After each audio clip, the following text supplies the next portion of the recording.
తల్లిదండ్రులు పెట్టిన పేరు కిళాంబి వెంకట నరసింహాచార్యులు. తాను రూపొందించుకున్న పేరు ఆచార్య ఆత్రేయ. ప్రేక్షక దేవుళ్లు పిలుచుకునే పేరు మనస్సు కవి. మనిషి మనసు మమత అనే ముడి పదార్థాలతో తాను ఎన్నో పాటలకు సంభాషణలకు ప్రాణం పోసి ప్రేక్షకుల మనసుల్లో మనసు కవిగా మనసు కవిగా నిలిచిన వారు ఆచార్య ఆత్రేయ.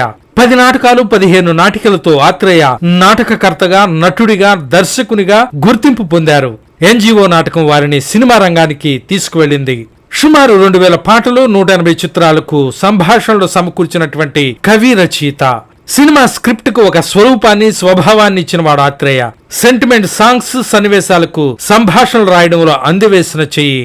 ఆత్రేయకు ప్రేమ కథ ఉంది. ఆ గాయాలే అతని సాహిత్యంలో ప్రతిబింబిస్తాయి. తనికెళ్ల భరణి గారు చెప్పినట్లు కలం బలం తప్ప మిగతా చాలా విషయాల్లో బలహీనుడు ఆత్రేయ.